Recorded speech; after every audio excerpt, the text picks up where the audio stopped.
2018 жыл мен үшін табысты болды. Бұл екі тұрғыдан табысты болатын себебі мен үлкен тарихи Аруана дейтін дастан поэма жаздым. Сол көлім көншіді, жақын арада ол кітап болып шығады, жарияланады. Ал және бір нәрсе, мен өзім туған ауылымда Мәдір Шәуітұлы дейтін үлкен дәулескер күйші бар. Сол кісінің кітабын шығарып, республикалық деңгейдегі ғылыми конференция өткізіп, және оны 3 метр биіктіктегі бюстін орнаттырдым. Бұл да менің көлемді көншітеді. Әр адам өзінің туған еліне, туған жеріне қызмет етуге тиісті. Ал өмірлік ұстанымыңыз қандай? Мен өмірлік ұстаным тазалық, адалдық, адамның көліне қарау, адам көлін кіретіп алмау. Мынау ұлы даланың тұңғыш пайғамбары Ахура Мазда былай деген: адам ізгі ой ойлау керек, ізгі сөз сөйлеу керек, ізгі іс тындыру керек деген. Осы тұрдан келген кезде сол ізгілік дейтін нәрсе мен басты кредом, өмірімнің ұстанымы ізгілік. Ал бүгінгі осы кештің ұйымдастырылуына өз үлесін қосып отырған Қазақ-Америка университетіне бір тілегіңізді, рахметіңізді айтсаңыз? Әрине, әлбетте, мен биыл елге толып жатырмын. Оның үстінде биыл елбасы биылғы жылды жастар жылы деп атады. Бүгін мына сахнада өңкей қазақтың жастары бүлдіршіндей, қарындас қасат жарды қарып шыққан жауқазындай жырларын оқитын болады. Осындай мүмкіндіктер жасап беріп отқан осы Қазақ-Америка университетінің басшыларына, атап айтқанда Әмірлан Құсайыновқа және сол сияқты Әділ Неспаев ағаларымызға үлкен шексіз алғыс айтамын. Осыларға Алла назарында болсын. Маралтай, біріншіден Райымбекұлының бүгінгі кештің аса маңызы, ол елбасы жолдауындағы жастар жылының тұсаукесерін Маралтайдың нөсерлі жырларымен тәуелсіздік таңындағы тамаша жалынды жастарды ізіне ерте білген жауқазындай жастардың бүгінгі таңда шашу қылып шашып атқан жырмен ашқалы отырған бүгінгі кеш, осы ақындарын ардақтаған азаматтарға алғысын білдіріп, соны бірінші айтсын келеді. Қай кезде болмасын бір өзіндік бүкіл ғұмырын осы тәуелсіздік таңының жырына арнап, ізіндегі көптеген ұрпақтары оны жатқа оқып, сонымен сусындап, азаттықтың, тәуелсіздіктің құнын, парқын, нарқын таразылай білген ақынның бүгін нағыз бір 50 жасқа келіп жатқан жағындағы артына ерген барша жастардың тамаша бір туындылары Маралтай туралы, Маралтайдың сөздеріне арналып айтылып отыр. Ол да бір үлкен қуантарлық жағдай. Шынында да біз қазіргі таңда міне 30 жылға жуық тәуелсіздік таңында бүкіл өткен қандай да болмасын аса маңызды мемлекеттік іс-шараларда Қазақстан Халқы Ассамблеясында көптеген өзге ұлттың өкілдері Маралтайдың жырын жатқа оқиды. Неліктен десеңіз, шынында да ол елдіктің, бірліктің, ынтымақтың жыры болатын. Міне сонысы мен ерекше деп ойлаймын. Маралтай Райымбекұлының біз білмейтін қандай қасиеттерін білесіз, сол жайлы айтып өтсеңіз? Енді қандай, ол енді ерекше ақын ғой, қолысы бар. Өзі бір бала сияқты кейде, түсініп отырсың ба? Бір көңілі де бір сондай бір мақпалдай бір сондай деп ойлаймын. Сәл нәрсеге бір ренжітте қалуы мүмкін, сәл нәрсеге мәз болып та қалуы мүмкін. Сондай бір өзіндік бір ерекшелігі бар. Бірақ жалпы өзгеше ақын ғой. Бұл құдіретті ақын, өте мықты ақын. Ақындар қазақта көп біздің елімізде. Бірақ Маралтайдың орны ерекше. Өз басым көп халықпен бірге қатты сыйлаймын. Бүгінгі осы кештің өтуіне үлесін қосып отырған Қазақ-Америка университетіне бір тілегіңізді айтып кетсеңіз жас. Үлесін қосып отқан мүмкін бір азаматтар бар шығар, шынында да бір қайырымдылығы мол. Ол қайырымдылықты оның қалтасына емес, осындай жастар жылының ортасына шашу етіп, баршаның басын қосып отқан азаматтарға әрине алғысымды білдіремін. Бұл қайырымды азаматтар, ол қоғамның өзіне де, мемлекеттің өзіне де қауіпті, егер адам қайырымсыз болса. Оны жан-жаққа басқа бір жағдайға емес, керісінше елдікке, бірлікке жырлаған ақынның осындай кешін ұйымдастырып отқан азаматтарға әрине үлкен алғыс. Мои ожидания очень смешанные. Я готов получить радость, гордость за свой универ и порадоваться за общий наш коллектив. Этот вечер очень важен для нас. Его организовывает наш президент.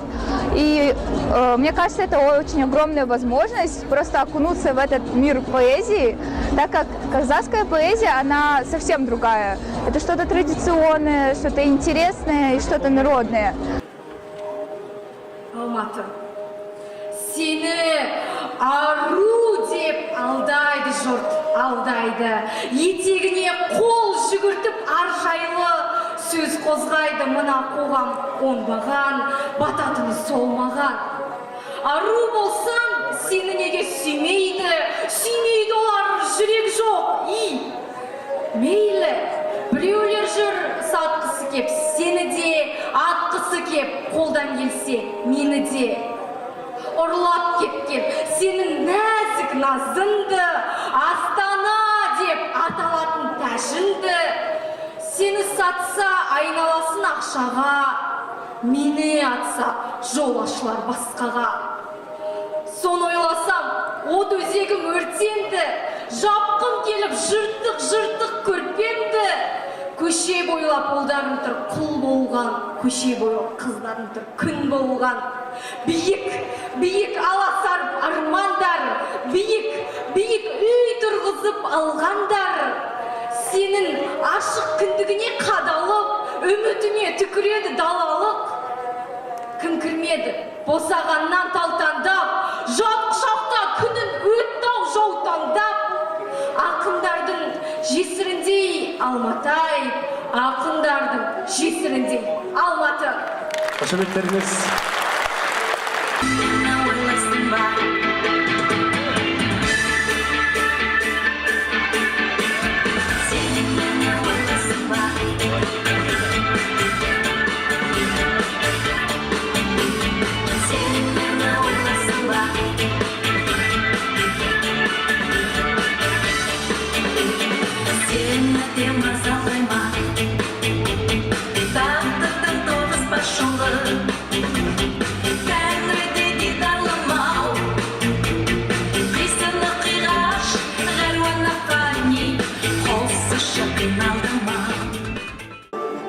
Түпсіз дүние, түбін толса мен ертем, келмес шаққа жан сәулесін жөнелтем.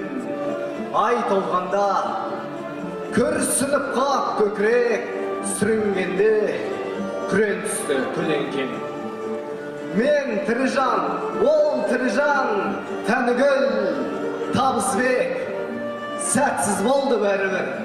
Өз басымдай көрушем ғой мен оны, көз жасымдай тамып кеткен сармыр. Ай толғанда, басым байлап бәлеге, жан ауырып, жалғыз қалдым және де.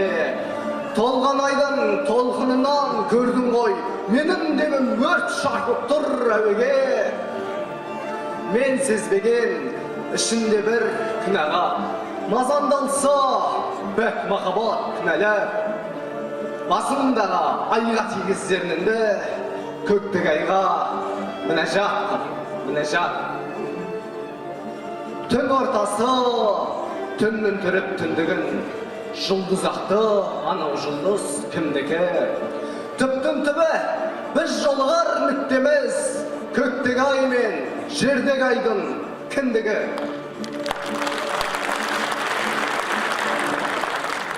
Жапырақ, ару жабықты. Сахнада Қазақстан Республикасының еңбек сіңірген мәдениет қайраткері, әнші Өмірқұл Айниязов.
Қазақтың жері тірегін, қарасақ кесел құлырдым.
бүгінгі поэзия кешіміздің сахнасының төріне бүгінгі дара оқырман поэзия клубының жетекшісі, Қазақ Америка университетінің вице-президенті Әділ Сағынбекұлын шақыруға рұқсат етіңіздер.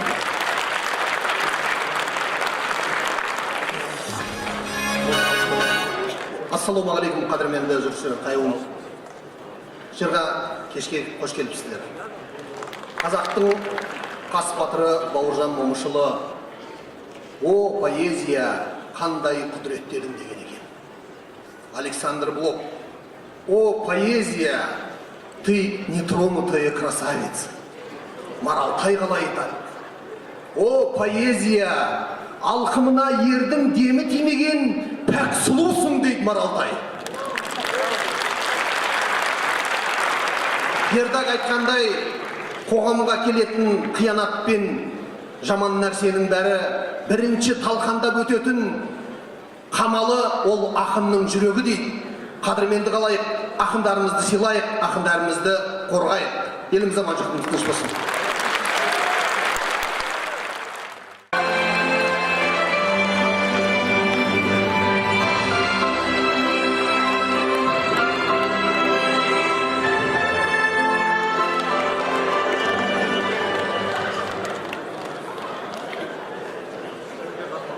Ассалаумағалейкум.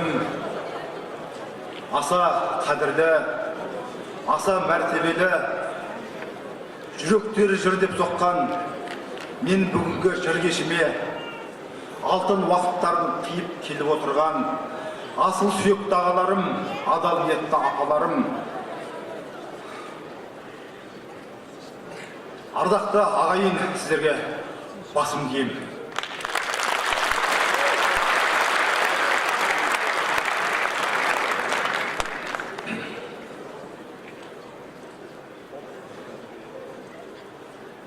Менің жырымды көкке көтеріп, алақанына салып әспеттеп отырған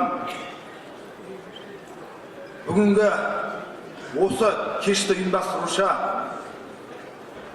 Қазақ Америка университетінің басшылығына төрт отырған Әмірлан Құсайынов ағама, аға,